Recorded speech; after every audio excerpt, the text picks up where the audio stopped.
అందరికీ నమస్కారం. నా పేరు ఫార్మర్ శ్రీవనిత మైథిలి. మా చెల్లి సునీత. మేము 2012 నుండి గో ఆధారిత వ్యవసాయంలో ఉన్నాము. అంటే గోవు పేడ, గోమూత్రము, ఎద్దుల పేడ, ఎద్దుల మూత్రము, వీటితో పంచగవ్యాలతో వ్యవసాయం చేసే వ్యవసాయ పద్ధతిలో ఉన్నాము. అయితే ప్రస్తుతం ఏంటంటే విషయము, నేను మలక్పేటలో మా ఇంటి ఎదురుగా, మా అత్తయ్య వాళ్ళ ఇంటి ఎదురుగా వెళ్తున్నప్పుడు 2 ట్రక్కుల్లో మూడు పెద్ద నంది అంటే ఎద్దులు, అంటే ఒక 15 ఏళ్ళు వ్యవసాయానికి పనికొస్తాయి. నేను వ్యవసాయంలో ఉన్న వ్యక్తిగా చెప్తున్నాను. 15 ఏళ్ళు వ్యవసాయానికి పనికొస్తాయి. అవి చాలా ఆరోగ్యంగా ఉన్నాయి. అసలు అవి కబేలాలకి తరలించాల్సిన సందర్భమే లేని ఆవులు, చాలా హెల్తీగా ఉన్న ఎద్దులు అవి. అయితే అవి చూడగానే నేను ఆపి డ్రైవర్లను అడిగాను, నేను మా చెల్లి, సో ఇవి ఎక్కడికి వెళ్తున్నాయి, ఏంటి, మంచిగా ఉన్నాయి అని అంటే అతను స్వయంగా చెప్పింది, ఇది స్లాటర్ హౌస్ కి వెళ్తుందమ్మా, బక్రీద్ ఉంది కదా అని అన్నాడు. సో అంతలోనే ఇది అట్లా వెళ్ళడానికి కుదరదు, నేను 100కి డయల్ చేస్తున్నాను, మీరు గల్లీలో పెట్టండి, వాళ్ళు వచ్చాక మనం దీన్ని సార్ట్అవుట్ చేద్దాము, లీగల్ గా చేద్దామన్నా, అట్లా తీసుకెళ్ళడానికి లేదు, ఇవి మంచి ఆరోగ్యంగా ఉన్నాయని నేను మాట్లాడాను. ఇది జరిగే లోపే ఎక్కడి నుండి వచ్చారో ఎలా వచ్చారో తెలీదు, ఒక 100 మంది పైన మగవాళ్ళందరూ నా మీద చెల్లె మీద దాడికి వచ్చారు, స్కూటీలతో మా మీదకి దాడికి వచ్చారు. సో నేనేం చేశాను, ఆ వెహికల్స్ వెళ్తే మళ్ళీ దొరకవు, అంత మంచి ఎద్దులు ఎట్లా వాటిని సంరక్షించడము, ఇది లీగల్ గానే ఇది అయ్యాకనే నేను ఒక నిర్ణయానికి రావాలని నన్ను నేను కాపాడుకోవడానికి, చెల్లెని కాపాడుకోవడానికి, ఆ వెహికల్ పోకుండా ఉండడానికి మేము ఆ వెహికల్ ఎక్కినాం. సో ఎక్కి నేను చెప్పాల్సినవి వాళ్ళు చాలా అసభ్యకరమైన మాటలు, మేము మీ మీద నుండి వెహికల్ ఎక్కిచ్చేస్తాం, ఇక్కడే చంపేస్తాము, ఖచ్చితంగా వీటిని కోసుకొని తింటాం, ఏం చేస్తారో చెయ్యి, ఇలా చాలా ఇంకా బూతు మాటలు కూడా వాళ్ళ భాషలో తిట్టారు. సో ఇక్కడ ఏంటంటే నేను ఏ పార్టీ, మతము, ధర్మం గురించి కాదు ఇక్కడ చెప్పేది, జీవో రక్ష పరమో ధర్మ. సో మనం అన్ని జీవుల్ని కాపాడాలి. ఇక్కడ వాళ్ళని చంపడం గురించి, మీది నాది ప్రాణంగాని వాటిది ప్రాణం కాదా, ఇలా చంపడానికి లీగల్ గా లేదు. ఆరోగ్యంగా ఉన్న ఎద్దుల్ని వీటిని చంపడానికి లీగల్ గా లేదు. అండ్ ఎనిమల్ తీసుకున్నా కూడా, జంతువులకు కూడా వాటిని బ్రతికే హక్కు వాటికి ఉంది.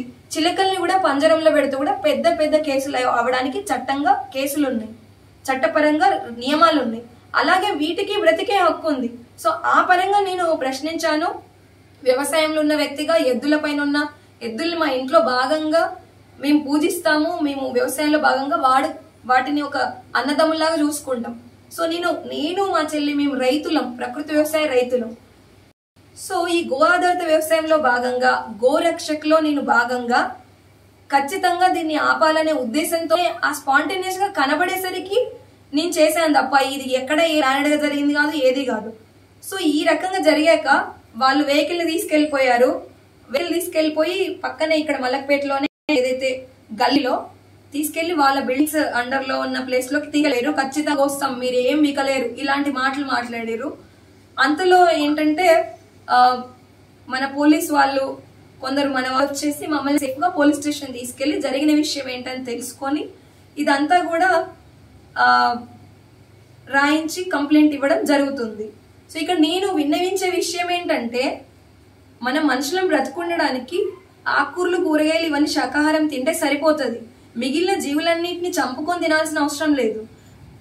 ఇక్కడ ఎద్దుల్ని ప్రత్యేకంగా, ఆవుల్ని ప్రత్యేకంగా ఎందుకు అంటున్నామంటే, అవి మా జీవన విధానంలో ఒక భాగంగా మేము సంరక్షించాలంటున్నాం తప్ప ఏ మతాన్ని వ్యతిరేకించి కాదు.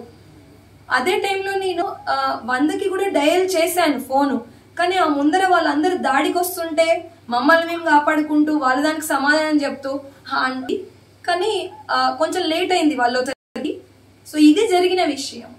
ఇక్కడ మతము, ధర్మము, మత గొడవల గురించి కానీ ప్యూర్ మేము, నాది యూట్యూబ్ ఛానల్ తెలియ, నేను గత 2012 నుండి ప్రకృతి వ్యవసాయం చేస్తున్నా. మీరు అందులో చూసుకోవచ్చు నేను ఏ విధంగా వ్యవసాయం చేస్తున్నాను, గోవులు, ఎద్దులు, మిగిలిన ప్రాణం మీరు చూసుకోవచ్చు. సో నేను ఇంకొకటి ఏంటంటే, మేము వీడియోలు కూడా కవర్ చేసాము. ఎవరైతే వస్తున్నప్పుడు పక్కన ఉన్నాడో వాళ్ళు వచ్చారు, వీడియోలు కవర్ చేస్తే అక్కడ ఉన్న వాళ్ళలో ఫోన్ లాగేసుకొని వీడియోలు వాళ్ళు డిలీట్ చేశారు. మేము పోలీస్ స్టేషన్ వాళ్ళంటే అక్కడ ఉన్న ఎవరైతే మలక్పేటలో పోలీస్ వాళ్ళు దాడి చేయలేదు, తీసుకెళ్ళారు. అయితే వీళ్ళు ఫోన్ లాక్కొని అందులో ఉన్న వీడియోలు కూడా డిలీట్ చేసిరండి. పోలీస్ స్టేషన్ కి వెళ్ళి మేము సార్ ఎవరైతే ఏసీపీ సార్ ఉన్నారో ఆయనతో మాట్లాడేటప్పుడు ఫోన్లు బయట ఎస్ఐ గారు అడిగి తీసుకున్నారు, 2 ఎస్ఐలు ఉన్నారు. సో తీసుకుని మేము మళ్ళీ అంత విషయం కంప్లైంట్ చేసి మాట్లాడి వచ్చిన తర్వాత మా ఫోన్లో రికవర్ చేసుకోవడానికి కూడా వీడియోలు లేవు. ఆ 2 ఎస్ఐల్లో మిగిలిన వాళ్ళలో ఎవరు డిలీట్ చేసారో నాకు తెలీదు. పోలీస్ స్టేషన్ లోనే మేము తీసిన వీడియోలు రికవర్ అవ్వకుండా కూడా డిలీట్ చేయడం జరిగింది. సీసీ కెమెరాలో వచ్చా ఉంటుంది. ఇది అండి విషయం జరిగింది. సో ఇక్కడ నేను ఎవరికి వ్యతిరేక కాదు, ఏ పార్టీ ఇవన్నీ కాదండి. జీవుల్ని చంపినది ఇంతే అండి విషయం జరిగింది. ఇప్పుడు ఆ ఎద్దుల్ని రక్షించాలి, ప్రవర్తించరు వాళ్ళపైన చట్టపరమైన చర్యలు తీసుకోవాలని మా అభ్యర్థన. నమస్కారం.